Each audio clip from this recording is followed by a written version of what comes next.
Tonight, we're tearing down the Idaho Paranormal Highway, but before we hit full speed, let's slam it in reverse and step back in time to uncover Idaho's wild and mysterious past.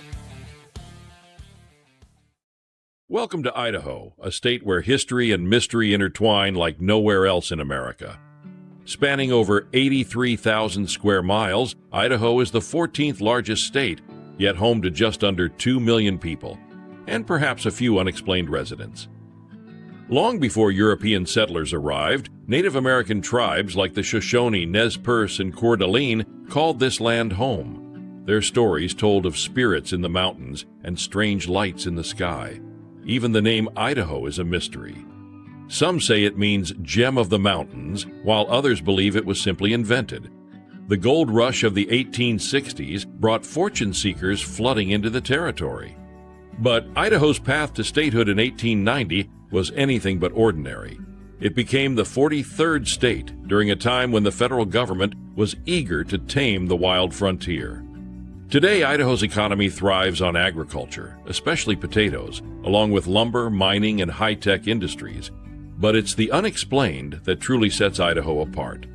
The Craters of the Moon National Monument is so otherworldly that NASA trained Apollo astronauts there. Locals speak of UFO sightings and mysterious happenings in these volcanic badlands. With more wilderness than any state except Alaska, Idaho is a haven for Bigfoot sightings. The remote town of Riggins even claims to be the Bigfoot capital of Idaho. From the haunted halls of the old Idaho Penitentiary to the ghost towns of Silver City, Idaho's past refuses to stay buried. This is Idaho, where nearly 2 million people share their home with legends, mysteries, and maybe something more. In the Gem State, history whispers through the pines and echoes across the endless sky. Tonight, we'll drive its paranormal highway.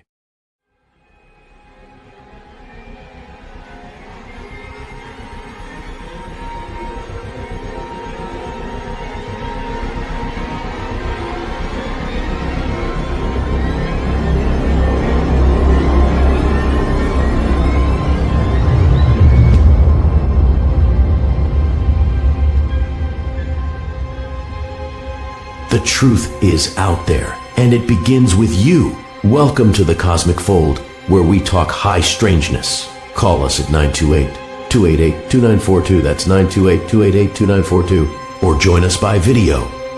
If you're at a computer, just look for the link in the chat. Buckle up, sit around our virtual campfire, and let's get started.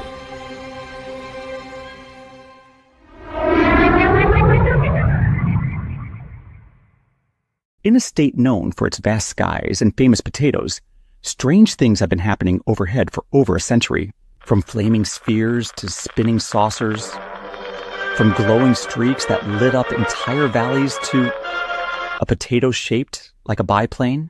Let's start with one of Idaho's earliest aerial oddities, a spectacle that had nothing to do with aliens, and everything to do with early aviation and agriculture.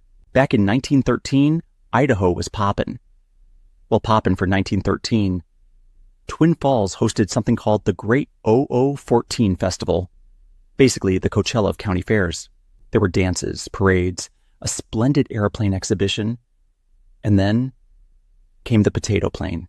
The Times News, in a 2004 article by James Varley, tells us that a brave pilot, possibly named Ott, soared above the cheering crowds in a Curtiss biplane. The crowd gasped. The engine roared.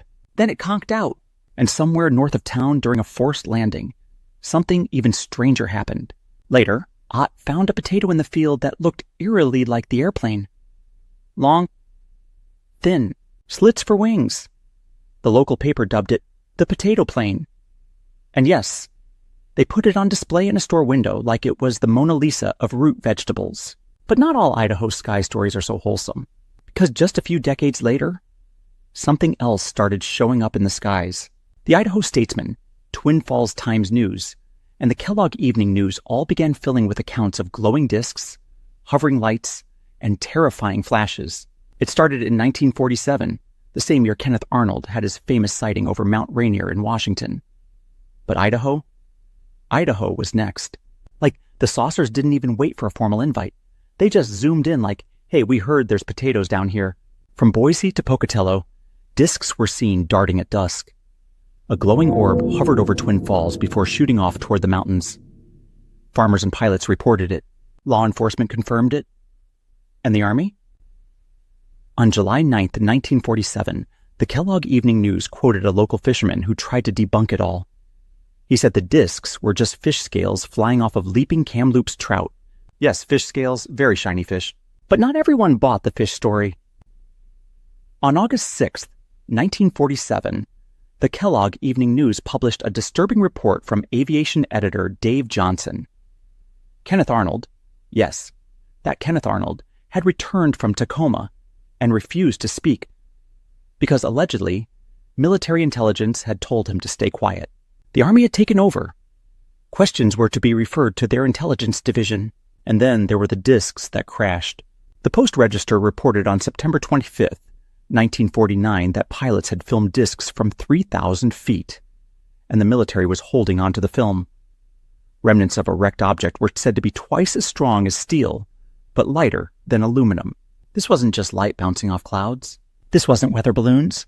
This was something else. Of course, not all sky weirdness in Idaho had aliens written all over it. Some of it was just weird. The Times News, June 13th, 1948. Two men near Hollister saw light flashes so bright they lit up the desert like daylight. The same night, a couple near Hagerman saw a flaming ball spiral to the ground. Days later, another couple near Burley saw two balls of fire collide midair and vanish in a spray of sparks. Meteor? Maybe. UFO? Possibly. Fireflies with a flair for drama? Who knows? This pattern repeated for decades. In 1950, Pocatello residents flooded phone lines to report a strange white arch in the sky. No explanation, just silence.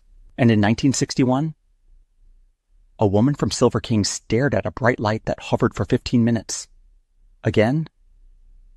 No sound, no movement, no answers. Then in 1981, it happened again. A strange light in the sky. The Kellogg Evening News ran the headline, "Strange Light from Sky Explained." The explanation? Sunlight. Apparently, folks in the valley hadn't seen it in so long that it was mistaken for a UFO. Hey, in Idaho, even the sun can be paranormal. So what do we make of it all? Are we talking aliens? Energy phenomena? Secret tech? Or is Idaho just one giant antenna for the weird? Maybe it's all of the above. What we do know is that these stories, documented by witnesses, written up by reputable newspapers, refuse to go away. And in the spirit of open minds, curiosity, and weird history, that's what tonight is all about. This is Cosmic Fold Paranormal Highway, Idaho edition. Hey, everybody. There he is. I like your shirt, Al. This is the one I was telling you about last week. This is handmade by the native Guna tribe down in San Blas. I love that.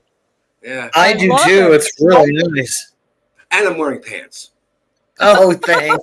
But yeah, I haven't worn this. I hadn't had this shirt on in like 3 years. I'm afraid that, if I wear it out, something's going to happen to it. But I figured I'd last week I said that. There you go. Yeah. Well, there's not too many big words for you to sweat over, so you don't have to worry about washing it anyway. Yeah. That text you sent me like 2 minutes before we were supposed to go on air. I was sitting here at my computer trying to figure out why my stupid microphone wasn't working. And I kept choosing it in StreamYard, right? This is the mic I need. It's the mic I need. And it would just gray out on me and nothing would work. So I had to go on YouTube. And I'm like, I have like 2 minutes to airtime. I had to go on YouTube. Turns out that Google, Chrome will not, hey, Donald, how you doing, bro? Google would not allow you to switch your microphones within the StreamYard platform.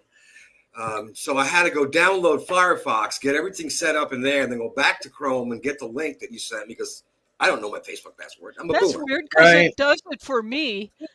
It does it for me. That's really weird. It would not. It would not. And this isn't a BS microphone. This is a decent mic. I was Yeah. hungry. I took a bite out of it. But yeah, it wouldn't work. So anyway, enough of that. Wow. I That's it. know, Well, you know what's happened to me from time to time is that the AI does these updates and yeah, then it disables my drivers so I can't access microphones or anything like that. And yeah. so we each get our own unique set of high Oh yeah, strangeness when it yeah. comes to tech. I have a That's $2,000 Mac downstairs. I'm upstairs now in my office. Downstairs that will not, under any circumstances, I don't care what brand, how much you spend, will not recognize a wireless mouse. Oh, I had that's to go unfortunate. I had to go buy one that has a wire on it. Mhm. yeah. Anyway, Yeah. So how is everybody today? So good to see you both. And Bo, thank you for. We need to start calling Bo one of our co-hosts because she's been yeah. a regular Where's the and she's. cameras? Where's the Well, camera? Oh, they're on the dresser. Oh, okay. Yeah. That's become kind of like your thing. Okay. yeah, it's your brand. I mean, I see you got the cat eye glasses, which is very cool. Yes. So, Deb, Oh, you're not geez. giving me a bunch of unpronounceable words that I think you actually made up half of. No, this time we've got crazy stories that are pronounceable. So we Cool. handled the history stuff. I'm going to start doing that just in video and just chop it down Sure. to like a minute or two. And but you know, it was so interesting. I mean, there were so many stories in the newspaper archives and elsewhere coming Mhm. from Idaho. I thought there'd be like a ton of like Bigfoot and like creepy things, you know, that Yeah. that Yeah. walk in the woods. And there was just a ton of like the UFO stuff, the 1947, you know, when everybody was seeing flying discs and Yeah. all of that. But I just thought it was absolutely hilarious. What year was it? 1981. They all thought they were seeing something. Well, it'd been raining for weeks and the sun was shining and they're all calling the police. There's something in the sky. I like the one with the fish scales. That was good. The fish scales. Yeah. That's right. Yes. Yeah. So we've got a mix of horror and humor with this tonight. So let me pull up our thing. Hopefully it'll work. All right, here we Oh, here we go. go. Idaho's Paranormal Highway. Ghost UFOs, cryptids, disappearances, and odd phenomenon with credibility keys and sources. This is a new thing. I'm doing credibility keys. I took the disappearances out because it was getting to be like 50 slides. So it's like, I'm not going to do that. So, Okay. but this is what Yeah. they are. About the credibility keys. The credibility keys are not about providing or debunking these stories. They're about giving you a quick sense of where the details come from. We prompted OpenAI's DeepSeek to assign the credibility keys based on the following. 1. High means that the site or event has a long history of reports or strong media documentation. Medium covers active community legends or eyewitness stories with some follow-up, but no real hard proof. Low means we're in pure folklore territory, or the evidence is an odd artifact without much verification. Unresolved, well, that marks missing person cases or crimes that remain open, and natural phenomenon with mystery is something science can partly explain, but with a few question marks still hanging in the air. There you go. It's just kind of nice to have that because some of these stories, you know, I kind of notice a pattern when I'm searching where, you know, they're showing up nationally and they're all over the place. And then if you get reputable organizations investigating them, really does add a lot of credence to something. Sure. Yeah. You know, but you know, some of these that are in the medium category, I think some of those may be more like true than the high category just because they're in the community and people see, you know, what's going on and talk about Yeah. it. So who Yeah. knows? Especially larger communities. You know, if you got a small town with 300 people and, you know, 30 people say they, you know, hey, I saw that, but, you know, 25 of them are related. But if you're in a town, you know, with 100,000 people, then you get 5,000 or 6,000 people that have no connection whatsoever seeing the same things. Yeah, that would that would count as high, I think, anyway. You know, let's talk about ghosts and hauntings. The picture on your screen is from the Bureau of Land Management, BLM, and it's the photo of the interior of an old hotel or possibly boarding house in the Lamar, Idaho ghost town. This is from July of 1963. They have some cool ghost towns out in Idaho. I would just love to just have the time and money to just drive around and check out all those ghost towns, because I'd love to get my hands on a truck. I'd love to get my hands on a truckload of that rough-hewn barnwood. Yeah. Yep. Old Idaho State Penitentiary in Boise. It's the most haunted lockup. The Pen. Right, the Pen is, as it's called, is a historic prison where guides and visitors report cold spots, shadows, and unexplained voices. The site regularly hosts evening paranormal events. That sounds like so much fun. Built in 1870. You know, and their tickets are only like $22 for a night. Really? It was like, well, that's some cheap entertainment, you know, if you're in town. Wow, that's really cheap. It was built in 1870. It's one of only 4 territorial prisons open to the public today. During its 101 years of operation, the site saw escape scandals and the effects of Boise's transition from the Wild West to a mid-20th century capital city. This has got a credibility score of high, and you can read all about this on history.idaho.gov and just search for Old Idaho Penitentiary. That's actually very cool. And it's cool that It's got a credibility score high. That's awesome.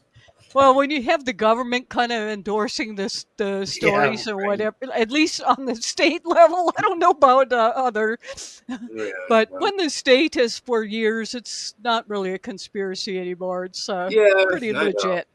And I think pretty soon there's going to be only 4 prisons that are open to the public, because I hear they're reopening Alcatraz. Yeah. Oh, God. Which is a tourist attraction, you know, so 1 down, 3 to go. The Pocatello High School's 2014 Ghost on Camera.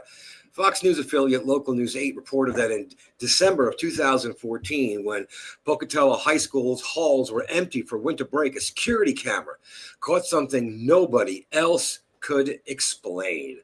The footage showed day in Ohio. Oh, yeah. Yeah, she's all visiting her sister with her other sister and her other sister, who isn't really a sister, but is like a sister because they've known each other for 53 years. Well, hello, Day. That reminds me, I've got to take Day Stefanelli digital marketing off and just put it. Yeah, okay. Oh, anyway, the footage shows a shadowy, human-shaped figure lingering by a drinking fountain. Then strolling into a bathroom. Must have had to take a ghost pee. Reappearing moments later, then headed down the hallway. The strange clip came after reports of lights flickering on and off, prompting police to be called. Well, over the years, stories have swirled about suicides, a drowning in the school's old swimming pool, ghostly piano music in the theater, a shadowy figure in the rafters. Research has confirmed 6 deaths at the school, and some areas are so unsettling that students and staff refuse to be alone in them at night. One paranormal investigation ended with missing equipment mysteriously reappearing on a high windowsill that nobody can reach without a ladder. And the credibility score on this is high. I can't remember what ghost hunting group it was, but I had seen that where, you know, they're all doing their thing and then they're looking, I don't remember if it was a camera or when, you know, whatever those devices are that use ghost hunting. And I saw it was like way up, like how the heck did somebody put that, you know, and you're watching the whole team. But that picture there, the actual security cameras and everything, it's like, so somebody had taken it with their cell phone of all of these monitors in the school. And all of a sudden they go like flashing, you know, this way, this way, this way. And I'm trying to find the ghost in the darn thing and getting dizzy trying to find it. So it's like whack-a-mole, but I think I caught it like where it says hall there. If you look straight under the H, it's sort of kind of there by that locker and like going. Yeah, I see it. Yeah. So, but yeah, they've had a lot of people investigate and even investigate the electrical equipment and all of that. Is smoke coming your way, Bove, out there in Sholo? It was. Ooh, That's forgot the about I cop. haven't. It's, dealing with that. Yeah, it probably still is. there What were fire is it? well, the one at the Grand Canyon is still blowing in, and then there were just kind of in my neck of the woods. I think they got them out, but we had 11 fires start like in the last 2 days, and it's from lightning strikes hitting Right, like right. dead stuff. So That's scary yeah, there's shit. smoke everywhere. Wow. Well, L.A. smoke is getting into Phoenix too. I heard so. The West is on fire. Yeah, all we got out here is murders. Idaho Idaho Hotel. It's true. Every day there's a murder here, or more than one. It's awful. Idaho Hotel, Silver City, a classic haunted hotel. I love stories about haunted hotels. I spent a decade as a general and area manager for hotels, Intercontinental, Holiday Inn, all of them. And there was one hotel in Georgia that was in my area, and it was built in the 1920s, I think. And I don't even think it's there anymore. It was bought out by Holiday Inn, by Intercontinental, I think back in the late 90s, and they tried a renovation, but all kinds of weird crap kept happening, and things went missing and whatever, and they never really got it.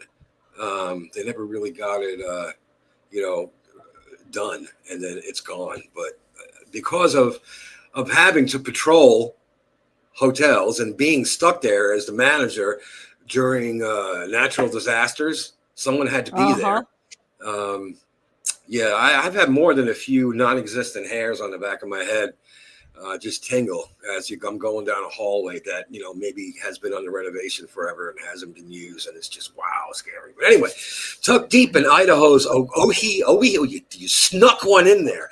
Tucked deep in Idaho's Owyhee Mountains, the historic Idaho Hotel in Silver City has more than just old wood and vintage charm. It has stories. Owner Jerry Nelson says she sometimes walks through sudden cold spots, can confirm, in the hallway with no explanation for why one step feels normal and the next step sends a chill straight through her. Over the years, Did you have the cold spots in that hotel you managed? I've had cold spots in almost all of the hotels. There have been a lot of them that I've managed. Interesting. Wow. Yeah. Matter of fact, I want to go back to one of the ones in North Carolina. If I ever go through there and just go to that room where I found that dead body and just to see if there's any, really. Yeah. Over the years, guests and staff had reported seeing a tall man in a tuxedo and tails, children darting through the halls, and the most famous spirit of all, Screaming Alice, a lady in white said to have fallen down the third floor staircase decades ago. Jerry also talks about orbs, little iridescent balls of light that seem to float purposefully down the hallway, not drifting with the wind, but moving as if they know where they're going. And then there are the guest encounters. One couple staying the night swore that someone sat on the end of their bed. The wife was so startled, she bit her husband's hand when he covered her mouth to muffle her screams. Try explaining that to the cops. Yeah, it's a good thing. He came downstairs the next morning with a bleeding bite mark, but Jerry laughed, saying the intruder was just a duffel bag at the foot of the bed. Whether it's genuine, know your luggage, man. Whether it's genuine ghost or the playful tricks of an old building, the Idaho Hotel's mix of eerie moments and charming mischief keeps the legend and the curious coming back. And I was just wondering about something. I do woodworking, right? And I wasn't kidding about rough-hewn wood from things that were built. It's great wood to work with. It's very durable. It's weathered, and whatever you build with this is going to last another 100 years, right? I wonder if I got wood from a haunted hotel or a haunted house and built something with it, would that item be haunted? It depends on the energy. Some of it, I think, actually, great comment here. Who muffled the husband screams? Right? And then 100 years from now, people will be staying there going, oh, I hear this woman screaming and a man screaming. and a bag of luggage floating by. Maybe it was the ghost that had the spiritual hand over. But I wonder about. But I think, some places, it just depends on where it is, might have some like weird, like if you got the wood from it or whatever. Yeah, it's just a or curiosity. artwork. Now I got to find some really old wood. Yeah, some I know in our- residual something. Yeah. In our offices out here, the those really cool barn doors that you can slide, the new Yeah. thing. Well, they're made out of the old wood from the homesteads around here, and they are so cool looking. Elle, if you do woodwork, you could probably make a fortune selling those kind of, Either those, that or those just barn doors. build a little trinket, right? Something that goes on a shelf, like a little heart or a little bird or something, and give it to someone I don't like. Exactly. Oh, by the way, the sleeves are embroidered also. Very nice. Oh, cool! That is so cool. I really like that. I do too. I love this shirt. All right, where? What's the next slide? What do we got? It's up. The Enders Hotel. Wow, that looked like the other one. The Enders Hotel. I'm not even stoned. Enders Hotel. Soda Springs. I can't take my gum until the show is over, or else I'm a babbling idiot. Apparitions and footsteps. The Enders building in Soda Springs was built in 1917 by brothers William and Theodore Enders, and it quickly became the town's pride. Designed by local architect Herman Falkenberg, it housed shops, services, a restaurant, a grand ballroom that hosted weddings and dances. The third floor became the Enders Hotel, welcoming guests for decades. Over the years, the building changed hands and purposes from apartments to a working man's hotel, weathering periods of decline. And in 1993, thanks to owner Louis Collard and local preservationists, it was added to the National Register of Historic Places. Just a few years later, Rex Maugan purchased the property and funded $1 million restoration, bringing it back to its former glory. But with its revival came whispers of what some who love the place and life may still be visiting in spirit. Paranormal groups and guests alike have reported strange happenings inside the hotel. Cold spots and phantom footsteps are common, and a mysterious figure has been caught on camera in the basement. On the upper floors, people have seen floating apparitions, heard voices, and even encountered playful activity. A rocking chair moving on its own, toilets flushing with no one nearby, and the sound of splashing baths in an empty room.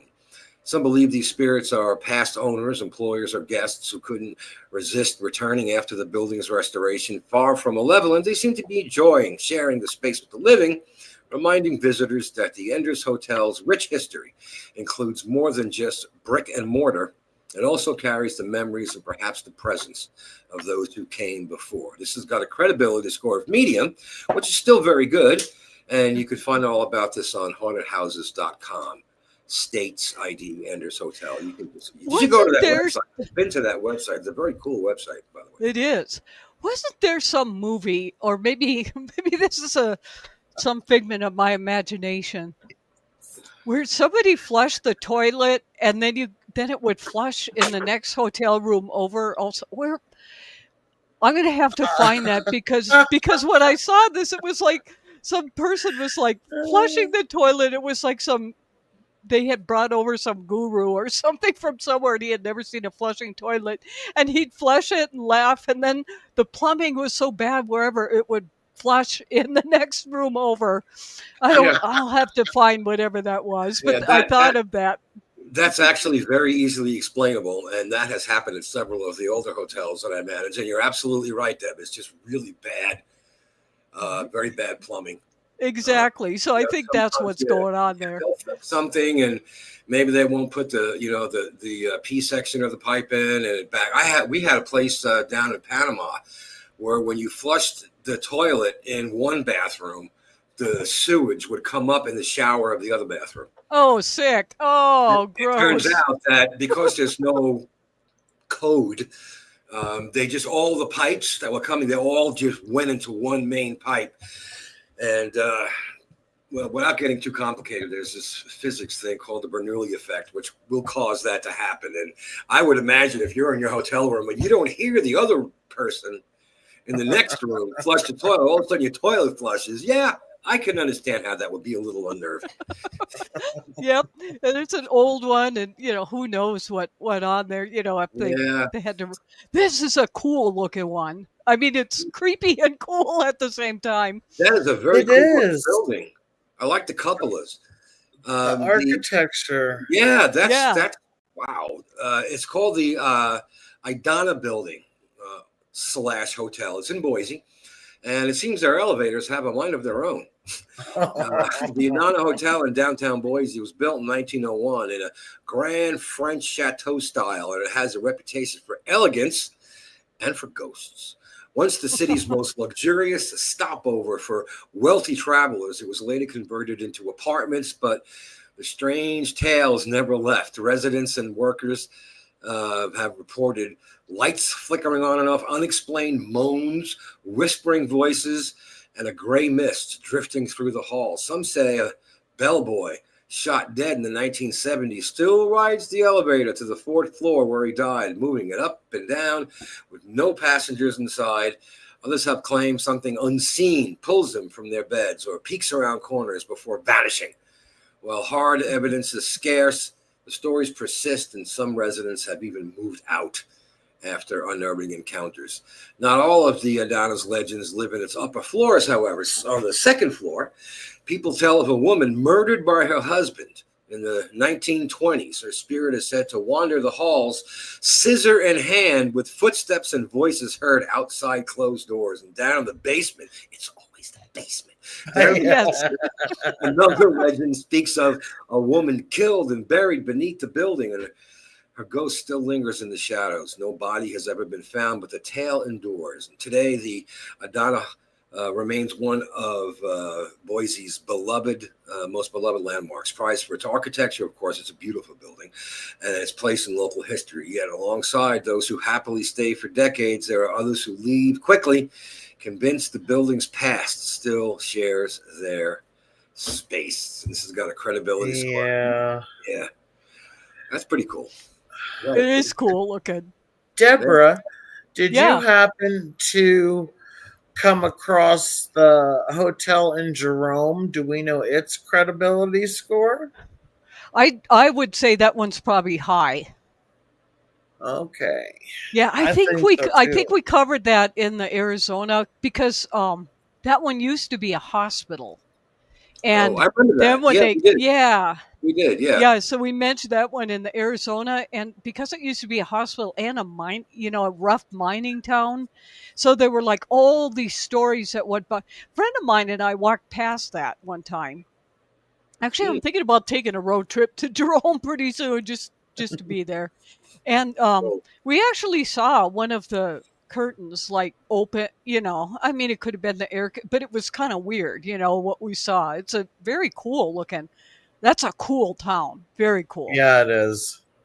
I've never been there. When I come out there, you'll have to spend a couple of days carrying me around to all of these Oh yeah, You'll there's like so it, many Al. good places. places. Yeah. Arizona's magical. Now here's one that's got a credibility score of low, but it's still intriguing. The Canyon Hill Cemetery's Phantom Jogger. This is in Caldwell. According to urban legend, if you park between the trees that are facing the cemetery, you will see the midnight jogger appear to tap on your window. Her ghost is known to run around the cemetery at night. That's fucked up. That ain't right. Yeah. I gotta say, you kind of deserve that if you're the kind of people who park between trees that face a cemetery. There's gonna be something there. There's nothing wrong with parking between trees. Just not at the cemetery. Right. Oh my gosh. Oh, look, Rittenbaugh Hall, University of Idaho, Moscow, obviously. Not that Moscow. Built in 1902 as the University of Idaho's first women's dormitory. Rittenbaugh Hall is a long and sometimes eerie history. Today it houses music practice rooms and art galleries, but many still call it one of the most haunted buildings on campus. Students tell of a young woman who is said to have taken her life in room 225 and explain her presence can still be felt. They report sudden temperature drops, faint music, or sing echoing through empty halls. Also, fleeting glimpses of shadowy figures moving where nobody should be. When famed paranormal investigators Ed and Lorraine Warren. Oh no! They're almost. They're Oh almost. my God, they're everywhere. Just like Bigfoot. Yeah. They're like our secondary Bigfoot. Well, when they visited, Lorraine quickly sensed the essence of a young female spirit. She described the apparition as wearing 1930 style clothing. Her hair was pulled neatly back into a bun.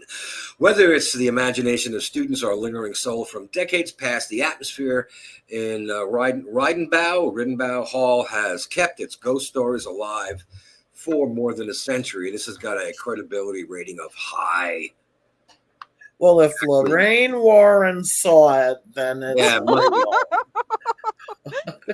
I've actually seen documentaries about that one. That one does supposedly have something to it. But then you get all these women staying, have a few drinks, and everyone's seeing ghosts, in the dorm, Right? Oh my God, that's Silver City in Owyhee County. I didn't think I'd get that one, did you? Yes, Yeah, that's you did good. Thank you very much. Haunted Ghost Town. Look at the picture. I love those old. There are none out here, but they're all out your way, out west. All these old mining towns and gold rush abandoned towns. I just love going through those places. The whole town gets mentions with the Idaho Hotel as a focal point, and preservationists keep the 1860s settlement intact. Silver City is one of the rare mining towns that never burned down or turned into a modern city. It's tucked in the rugged Owyhee Mountains at 6,200 feet.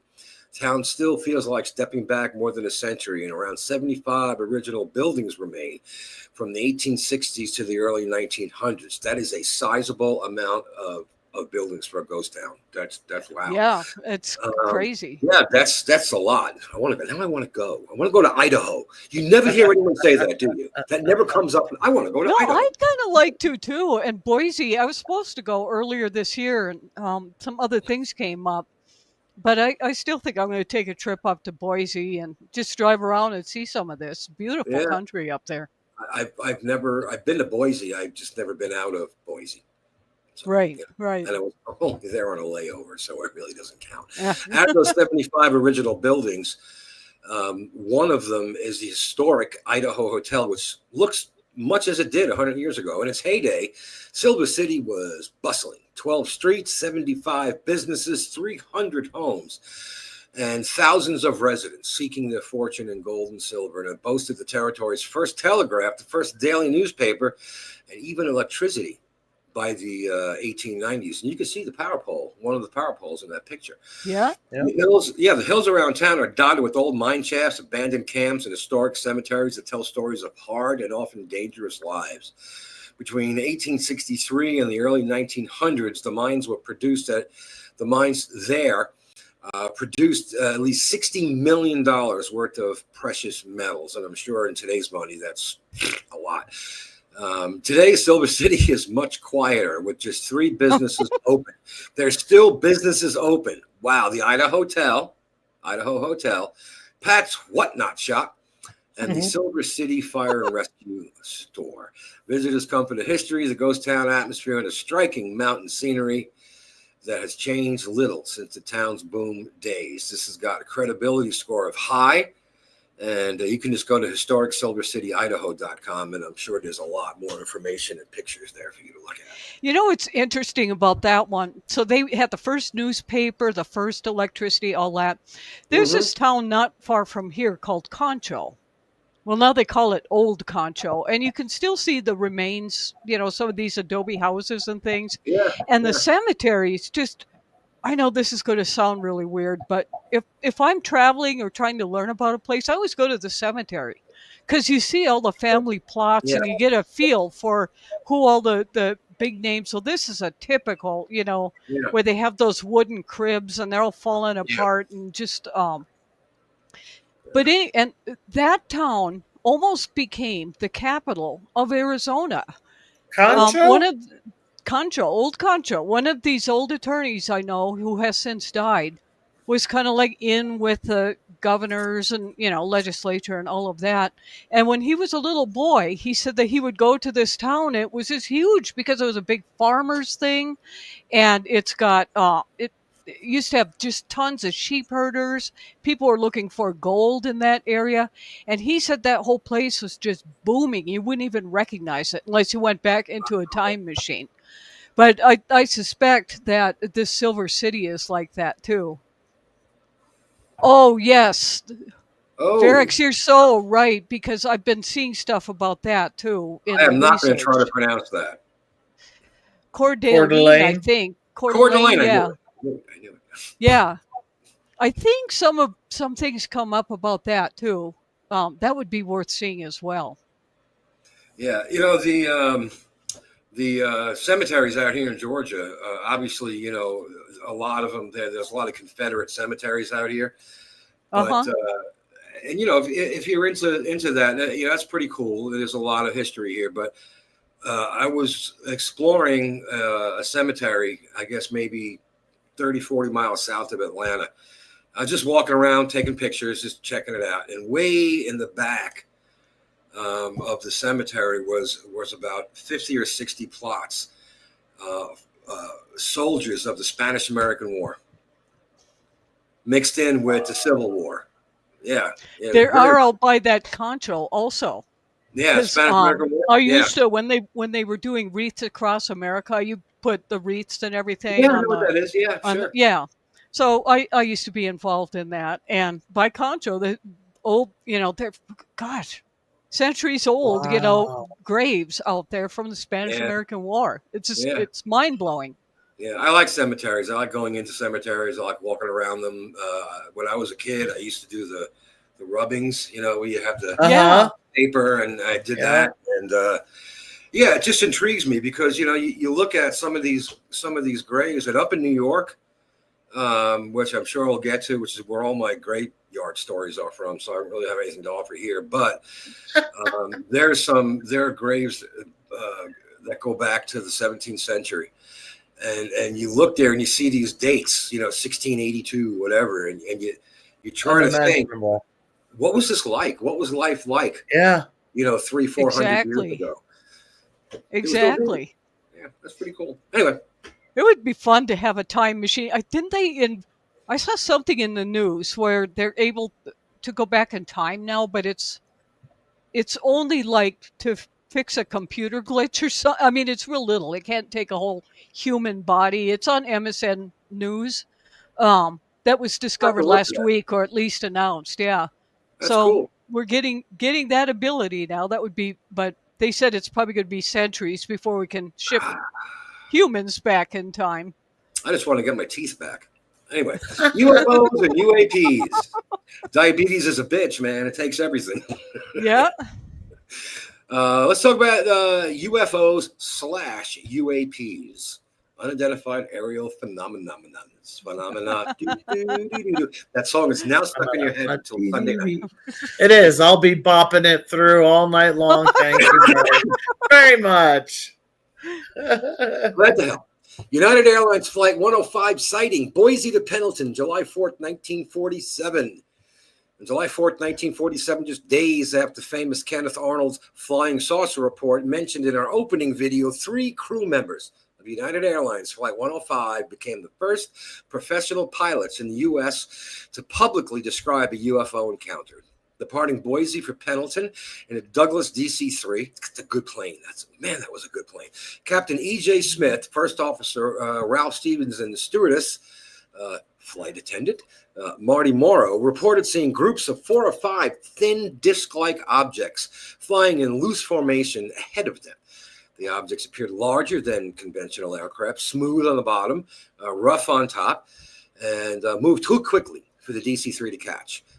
The pilots followed them for about 10-15 minutes before the strange craft either sped away or just vanished.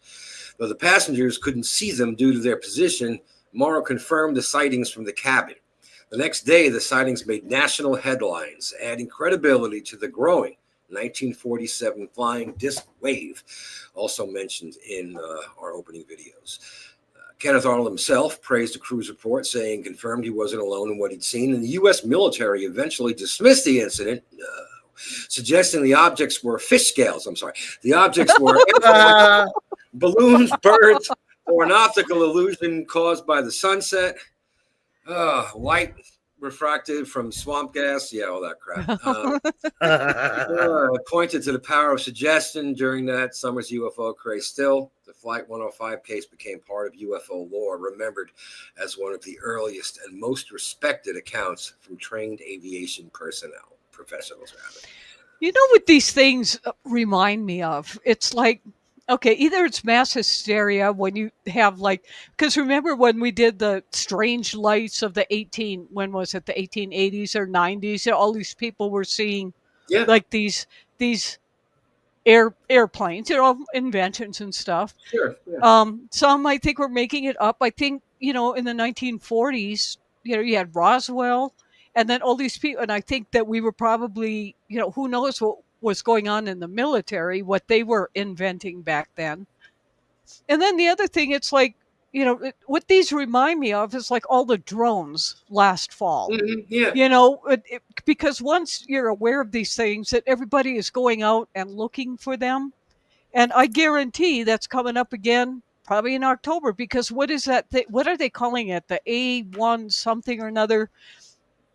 We're going to hit on it on Wednesday night, where that scientist from Harvard is talking about that huge thing that's coming in, and they think October of this year, and they don't know what it is that's coming in. Have you seen any of those stories?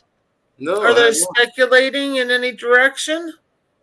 Well, they're watching it very carefully because they don't know which direction. I mean, it could be doomsday, basically, if it hits us, whatever this is. But it's got some kind of so the scientist at Harvard is speculating that this could actually be an alien craft, but he said could, emphasize that, because they don't know what it is. And where is it? It's headed towards Earth, and they think it'll be here in October this year. So I'm researching that this weekend, and we'll hit on that on the Wednesday show, because this is really interesting. So I think like these, the disc waves and all of that, and the drones, I think this fall we're going to see something again, because everyone's going to be looking for this thing the more it hits the mainstream news. Yeah, I'm not aware of that. And if they're from Harvard putting that out there, it's not like, tin hat kind of people. It's actually scientists who are watching this, and they're concerned because they don't know, if it's going to change direction or what's happening. So October, right? Yep. October 2025. Yes. Ooh, my lease is up in October. Maybe I won't have to work. The mothership's coming. You're going home. Dad, he just went home. 1947, September, the Twin Falls flying saucer hoax. In the summer of 1947, Twin Falls, Idaho was caught up in America's first great UFO frenzy. Sightings of flying discs were popping up everywhere in the skies over Galena Summit, Malta, Hollister, and even above a group of 60 astonished picnickers. Then, on July 11th, the excitement hit a fever pitch when locals claimed to have recovered an honest-to-goodness saucer right in someone's yard. It was 30 inches across, had a shiny dome, radio tubes, wires, and enough odd parts to make a science teacher smile. The FBI and Army swooped in, slapped the lid of secrecy on the case, and whisked the object away. For a few glorious hours, Twin Falls had its own Roswell. Well, the truth came out the very next day. 4 local teenagers had built the saucer themselves, complete with plexiglass and stove bolts. And when photos of the contraption finally hit the papers, it looked more like a chandelier base on steroids than a craft from another world. Still, the stunt made national headlines, as remembered as the coup de grace of the 1947 flying disc craze. A prank so perfect, it helped bring that summer's UFO mania back down to earth, and at least until the next mysterious object turned up. I think those kids should have won the science fair. That's pretty cool. That's a whole newspaper thing where somebody's like inspecting this thing. It's so funny. This one's crazy. Now I'm I going to don't guess. know how to say this word. It's I'm going to guess Ryrie? I don't know. Riri. I'm going to guess Riri Yeah. or Ryrie. Maybe I don't Ryrie. know. I don't know. Riri. Riri sounds funny. Riri. Let's go with Riri. If someone can look it up and post it down there somewhere in the what do you call it? Let me know. Where you post. The part where you post. The part where you post.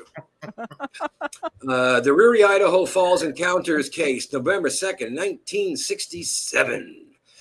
On the night of November 7th, 1967, friends Guy Tossi and Will Be Gay.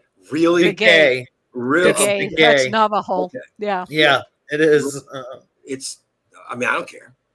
It's just, in 1967, you probably got beat up a lot in school. Yeah. Right? Friends Guy Tossi and Will Begay were driving south on Highway 26 near Riri, Ohio, Idaho, when a building flash lit up the road ahead, a blinding flash lit up the road ahead. In that instant, a small domed UFO appeared, hovering just about 5 feet above the pavement. The dome was transparent, revealing two small, strange-looking figures inside. Without Begay even touching the brakes, the car came to a stop. Bathed in vivid green glow from the craft's flashing rim lights, the young men watched as the dome opened and one of the beings floated to the ground. It was about 3.5 feet tall, with a pack on its back, large ears, heavily lined face, tiny round eyes above a slit-like mouth, and it was named Paul. I'm sorry. It walked straight to the driver's side, opened the door, slid behind the wheel, sending the terrified friend scrambling to the passenger side as the car moved off into a nearby wheat field, the UFO hovering just ahead. In the chaos, Tossi flung open the door and sprinted towards the farmhouse, as one does, chased by a bright light that seemed to come from the second being. Back in the car, Begay sat frozen as the first creature jabbered in rapid bird-like tones before rejoining its companion. They just wanted to go for a joyride, man. That's what it sounds like. The two of them floated back to the UFO. Is that a Pontiac? Which shot away in a zigzagging path. When Tossi returned with the farmhouse owner, they found Begay nearly speechless with fear, eyes tightly shut, the engine still running. Other farmers later reported their cattle had bolted that night, and some claimed to have seen strange lights. Investigators from the NICAP, we'll discuss that in a minute, documented the encounter and even found another witness who described a similar experience that same evening, though he refused to go public with his name. I'm telling you, they wanted a joyride. They saw a cool-looking car, right? And they said, hey, let's check it out. Stop. I mean, that's one of the craziest stories I've come across going through. This is pretty wild, and I've never heard of them being like clear, these clear ships that you could see these aliens in there. And we were talking the other night on the Wednesday show about the green light. People are saying that's you see that with UFOs, they're not so good, and that one had that green light. So anyway, this one's crazy. Yeah, it's got a credibility score of medium, for what it's worth. And you can find more information on UFOcasebook.com. And then the other part about this is that this organization, we'll get into that, but they interviewed someone else who had a similar experience, but he was just like, don't identify me. Like so many people losing their jobs or that talked about having these experiences. So there was obviously somebody else. I had never heard of this group before. I never did either. NICAP, NICAP. This is the Riri, Idaho Falls Encounters case, November 2nd, 1967.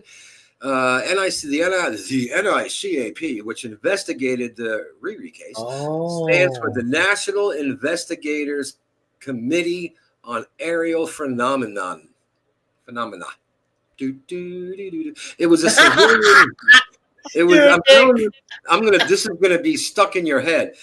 It was a civilian UFO research group founded in 1996 in Washington, D.C. And for many years, it was one of the largest and most respected UFO organizations in the United States. And NICAP, let's just call it NICAP. NICAP's focus was on collecting and analyzing UFO reports, pushing for official government transparency, and the lobbying Congress and lobbying Congress for public hearings on UFO phenomenon. What do you call that thing when, like jumbo shrimp, they're opposites? Oxymoron. An oxymoron. Government transparency is an oxymoron. So is Microsoft Works, by the way, but anything attached to Ford. They were known for being fairly cautious compared to other UFO groups at the time. They often dismissed hoaxes, insisted on credible witnesses such as pilots, law enforcement, and military personnel. Many NICAP investigators were ex-military or intelligence officials, which gave the group an image of professionalism and authority. NICAP lost influence in the 1970s as public interest shifted, funding dwindled, and the competing MUFON organization. MUFON? Yeah. Okay. Rose in prominence, but their case files are still considered an important historical record of mid-20th century UFO sightings. And their website is still there. It's nicap.org, nicap.org. Yep. I was in there last night. They've got some interesting things, and I kind of thought that their way of investigating seemed more legit than MUFON. Actually, I don't even know what MUFON is. And you've got a French croissant. It's the Mutual UFO Network, and so that's where all these people. Like when I saw that crash, my story was like #1 on MUFON for like at least a year, and but the thing is, these people, how they were out there investigating and really, I don't know, it just seems weird to me that they kind of shut down. I think their investigations may have been something to it there. So, yeah, that's possible. You never know. Enigma Labs. Yes, you don't have to try to read that little print, but I like looking at that graph. It's once again, you see where it spikes with the drones, but it's going up again. And this is a trend I've been seeing, is that lately more sightings are being reported throughout these states. So something's going on right now. It says that Enigma users have submitted 155 sightings in Idaho. Combined with publicly available sources, they have 2,362 total sightings in Idaho. Cities with the most sightings in this region within a 5,000-meter radius from the city center are Idaho Falls at number 91, Pocatello at 70, Twin Falls at 67, Lewiston at 66, and Sandpoint at 47. Can't believe I could see that. I know. I could see it. I was going to offer to read it. Oh, okay. You did a much better. I can't. The 150 some odd sightings isn't clear.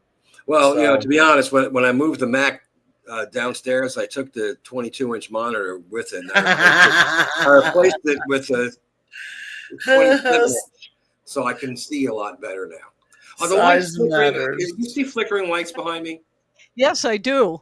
Okay, so it's not just me. All right. Okay, I have no idea. What is flickering in there? Do you got a ghost? What's going on?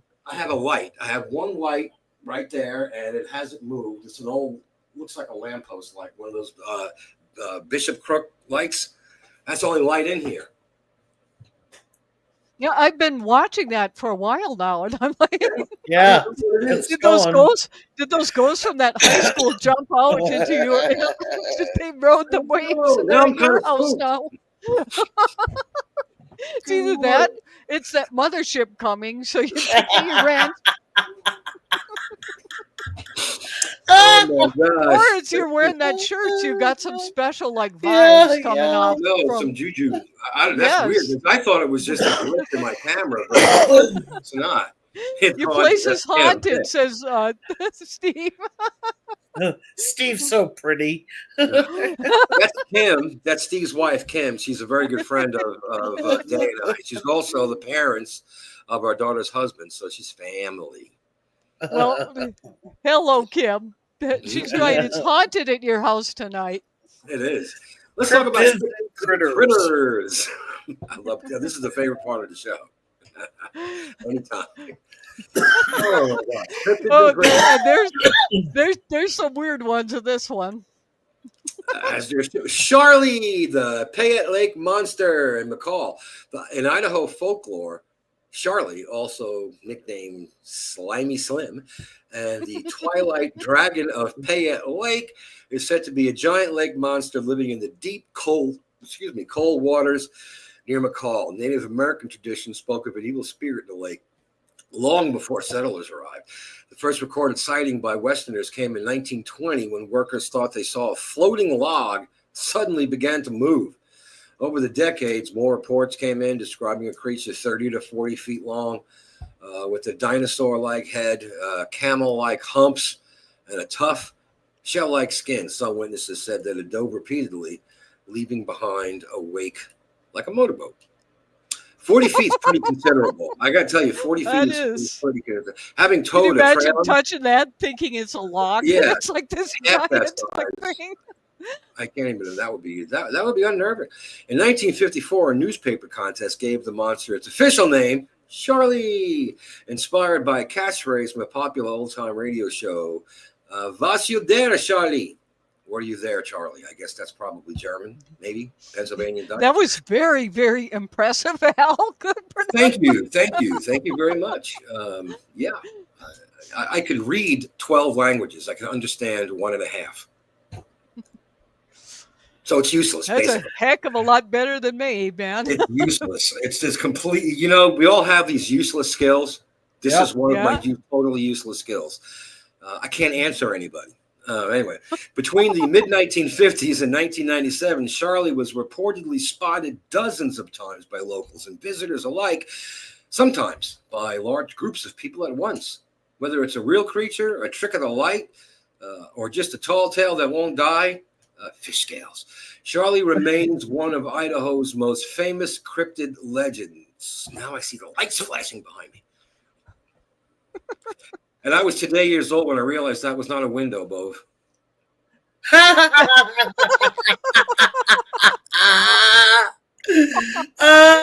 fell in love with it when I saw it, and I had to have it. That is very cool. Thank you very much. Now, this next one, when I'm writing this, trying to whittle it down and create a summary, I was just crying. This one is so freaking funny to me. Oh, no. Oh, my God. The Bear Lake Monster. Dun, dun, dun. That's on the Utah-Idaho border. God, that is just creepy looking. Back in the late 1800s, folks along the Utah-Idaho border were convinced they had a real live sea serpent, or at least a very large, very weird neighbor living in Bear Lake. The Bear Lake Monster was described as everything from a speedy cream-colored serpent with legs to a hulking beast with a cow's head, an otter's grin, even a crocodile's glare. Some sightings claimed it could outpace a locomotive, had spikes down its spine, and possibly a family of mini monsters in tow. The legend caught fire after Latter-day Saint settler Joseph C. Rich published Eyewitness account in the Desert News in 1868. Soon, the locals considered the creature's existence indisputable. Church leaders chatted about it on visits. Even Brigham Young sent a giant rope north to help capture the thing. A long lost Mormon story. I was just that's dying. so random. What do you need? Food, clothing, money? No, just send a rope up. Send me a rope. Plans range from giant baited hooks to full-blown showbiz exploitation. P.T. Barnum would have had some competition, but as years passed, enthusiasm drifted and the monster sightings slowed. Then, in a twist worthy of a campfire groan, Joseph C. Rich confessed more than 2 decades later that it all had been, in his words, a wonderful first-class lie. Still, the Bear Lake Monster refuses to completely sink beneath the waves. Local keep the legends alive for fun, tourism, and maybe, just maybe, in case something with a cow, otter, walrus head is actually. Oh my gosh, that's wow. That is funny. I think it really is. You have Brigham Young sending stuff over the Mormon church. It's like, we gotta get this.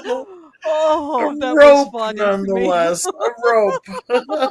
And a show wouldn't be a show without everyone's favorite cryptid, That's right. Bigfoot. BFRO based, now Bigfoot. What is BFRO? It's in the next paragraph. Okay. Oh, yeah. Bigfoot Field Researchers Organization based Roundup. Idaho consistently logs dozens of encounters from the Panhandle to the Southeast Mountains. The Bigfoot Field Researchers Organization is one of the largest and longest running groups dedicated to investigating and documenting reports of Sasquatch, Bigfoot, in North America.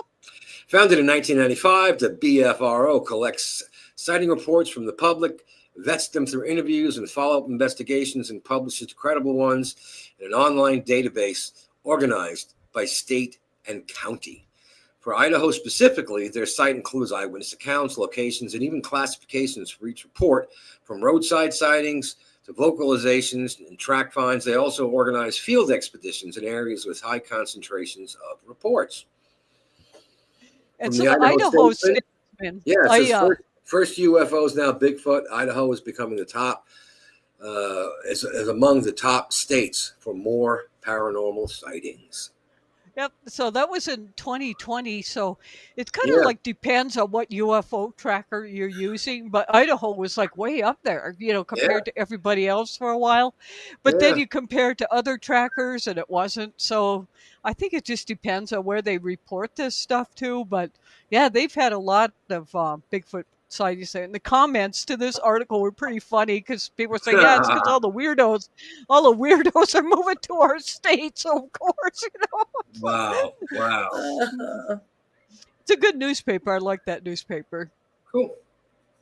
All right. Now, this is an AI generated image. It's because the image wasn't available in the newspaper thing.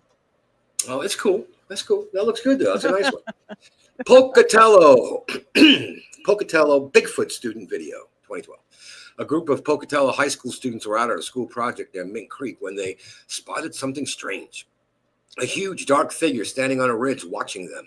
One quick-thinking student grabbed his camera and caught a few seconds of it slipping into the trees. It just didn't look human, he said. Not a bear, not a moose. Big, bulky, and black. Curious, and maybe a little freaked out, they climbed the ridge and found massive footprints.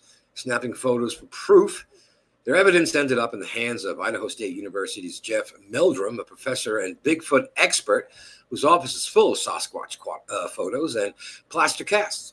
After reviewing the images, he admitted the figure looked a lot like the classic descriptions of Bigfoot, the same wild men and mountain devils told of in old Idaho settler tales. Of course, not everyone is ready to declare case closed. There goes that light again. Could it have been a hoax? Possibly. But the student who shot the footage isn't seeking fame, even asked to stay anonymous, and says he honestly doesn't know what it was.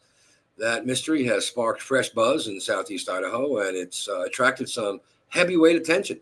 Animal Planet's Finding Bigfoot team plans to stop in Pocatello to see if anyone else has had a similar encounter. Meanwhile, Meldrum will be sharing the history of Sasquatch along the Oregon Trail at a special event in Montpelier, providing that Idaho's Bigfoot legend is alive, proving that Idaho's Bigfoot legend is alive, well, and walking the ridges. What is that light? That's so weird.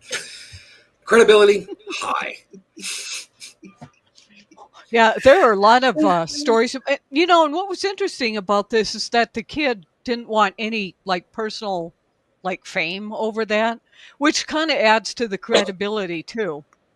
I'm gonna turn his light off. Just see it. Yeah, see, it's still going.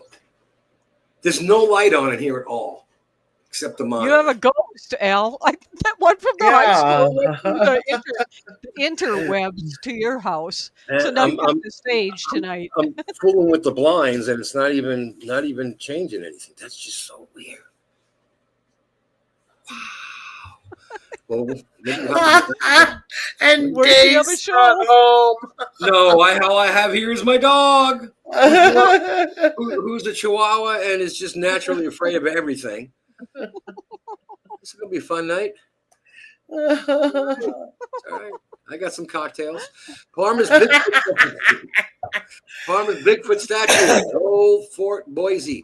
Long before Idaho's forests started hosting campfire tales of hairy, mysterious giants, the state had its own Bigfoot and even has a statue. For nearly 50 years, a cement figure has stood at the Old Fort Boise in Parma, complete with a barrel chest, oversized feet, and the kind of long stride that screams. You're welcome to go spend the night at Kim and see it. I might It knock gets on the too door, scary. Tim, at like 2 a.m. It just all depends. Unbelievable. Oh my gosh. The inspiration comes from accounts in John Haley's History of Idaho, describing a man over 6 feet tall, weighing 280 pounds, and leaving 18-inch footprints. Historian Rick just explains that Bigfoot was actually a Shoshone chief named Nempa, or maybe a man called Howluck from the Snake War, or perhaps another figure entirely. Over time, tales blurred into one giant-sized frontier boogeyman whose name popped up anytime settlers lost a battle or had their horses stolen. Of course, the stories grew wilder with each. It's still happening with each retelling. In 1878, Idaho Statesman article told a quarter Cherokee Bigfoot gunned down by the Owaihes after a 16-shot shootout, followed by a 2-hour deathbed autobiography. Spoiler: there's no proof it happened, no reward collected, no body was found, just a great yarn. The real fun: Idaho's Bigfoot statue was important enough to be dedicated by Governor Cecil Andrus in 1974. And to this day, nobody can say for sure if the man behind the myth ever even existed. But as with all good legends, maybe it's better that way. After all, the truth might be less fun than the story. This is true. I like that one. They have a different interpretation of Bigfoot there. Yes, they do. Yeah. You know what would be really funny is if, What? like, you know, they sell Chewbacca costumes, right? Yeah. If Shaq bought one and just ran around the woods up here and left, because his foot is almost 2 feet long. There you go. He's 7 feet tall, hundreds of pounds. Can you imagine him putting a Bigfoot costume or a Wookiee costume or something on and just running around? The making of a legend. The making of this one is really creepy to I me. don't know what that is. Oh my God. Water babies of Massacre Rocks in Powell County. Massacre Rock State Park, just outside Pocatello, is best known for its place on the Oregon Trail, a narrow rocky pass where settlers once feared ambush, but locals whisper about a darker legend tied to the Snake River that runs through it. They call them water babies. That is really spooky. The spirits of infants drowned long ago, victims of a famine so severe that desperate mothers were said to carry their newborns to the water's edge and let the current take them. In some versions, it was native families who made the terrible choice. In others, it was starving pioneers. The legend says those babies did not disappear. Instead, they've adapted, sprouting fins and gills and surviving beneath the river by eating small fish. Over the years, people claim to have seen them playing in the shallows, only to vanish if approached.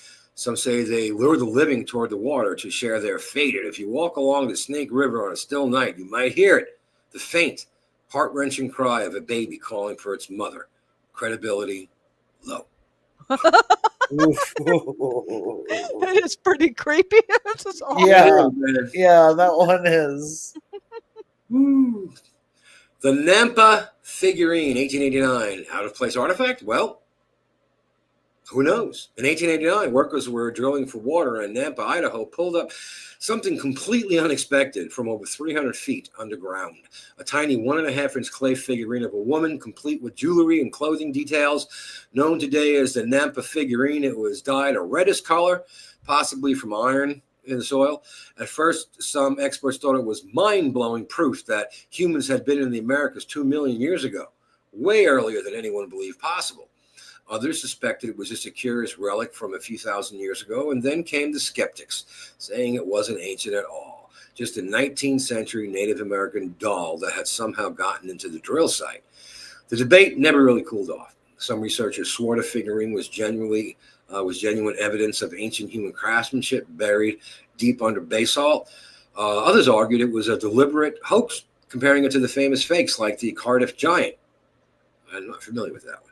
Members of the Pocatello tribe even said it was their handiwork. The mystery fueled conspiracy theories ranging from lost civilizations to time travel, and even claims that scientists were covering up the artifact's true age. Today, the Napa figurine sits in the Idaho State Historical Society Museum, not 2 million years old, most likely, but still one of Idaho's most famous and controversial little mysteries. It is kind of interesting to have found that, drilling for water. Yeah, That deep down, 300 feet is deep. yeah, that ain't no joke. But I was thinking, if it was at a nearby, like Indian community or whatever, if there was a flood or something and somehow it got carried Yeah. into the subflow and then it's in the aquifer, so Yeah, it's gonna, yeah. I could see it getting down there. Well, thanks for riding along with us on the Paranormal Highway. Remember, Idaho is where the potatoes aren't the only things with eyes. Next stop, Illinois. Illinois. Yay. Good job, Al. Good job. Very nice. Very Very much. nice. Still don't know what that's all about. Neither do I. That's very strange. Oh, that's So strange. weird. Well, you have to let us know if something spooky happens. I This will. I'm weekend. going to put a camera in here. I have cameras all over the house, all over the outside of the house. I have a couple of extra ones. I think I'm going to set one up in here. Just looking at the room. See what happens. Is your dog like looking around or? I honestly Picking don't up know on where it? the hell the Chihuahua is. I don't know where the dog is. I have no idea. She's out there somewhere. She's downstairs, probably sleeping on the couch. She only comes up. Chihuahuas pick. I don't care how many people are in the household. They'll pick one person to be their person. And they love and protect everyone else in that house. But that one person is their person. And Day is Pepita's person. Follows her around like a lost puppy, even though she's a cranky old woman. The dog, not my wife. Well, this was a fun one tonight. I want to thank Yeah. you both, and And you got your ears on. I did. I snuck them on after you mentioned it. and I'd like to thank the folks who have joined us during the live stream. And You know why I keep this around? You know why Where'd I you keep find this that? around? Because pawn shop. You can't do this. Yeah. Cell phone. I was on a shelf in a thrift store. I was looking for something. That's cool. What do you want for it? He said $5. I'm like, sold. I still have a landline in my office, Really? and They I still- do. And because our everything out here is just awful. If we ever get some broadband or whatever, it might help. Right. But I mean, tonight, knock on wood, your lights are flashing, and for once, I don't have internet problems. So Oh my gosh! Yeah, and it's still doing made it through a whole show. Yeah, that's very strange. I'm serious. But anyway, I'm gonna put a camera in here. so I want to thank you all. Thank you to our visitors and people who are here tonight, Absolutely. maybe watching in the future. So Wednesday, we were going to talk about like angel stories or whatever, but I think I'm going to take it elsewhere and move it into artificial intelligence and Ooh. people who are like worshiping it as a god with spirit Oh, that is messages and all that. interesting. I think it's more interesting. And also, I've got some really wild things about people with lights on them. So you'll see my bright green light on my ankle and a wild story that I found in the newspaper. So we'll just have fun again on Wednesday. And then here on Saturday, we're going to hit Illinois, which may actually be a two-parter. There's so Wow. much in Illinois. Oh, wow. Chicago. Okay. Chicago. So- There's Gary, is like a ghost town already. So anyway, thank you all very much. Have a fantastic weekend, and we'll see you soon. And Al, maybe tomorrow if we could talk for Absolutely. some of our other stuff. So let me know. Absolutely. I only have one project for tomorrow. I got to put a transmission cooler on my truck, but outside of that, I'll be around all day. Okay, groovy. All right, Bo, thank you so much. Thank you. Thank you. We'll Thank you, Al. Take care. I hope you're happily haunted if you're haunted, but Well, yeah, I'm still a little. go find the dog. Ask the dog. I'm going to hold on to that dog like it's my dog. Deborah, take care, honey. I'll see you all soon. All Bye, right, lady. thank you. Bye. Thanks so much for joining us. We love hearing your stories, so tell your friends so they can join the party. For show notes and our forum of high strangeness, visit cosmicfold.com.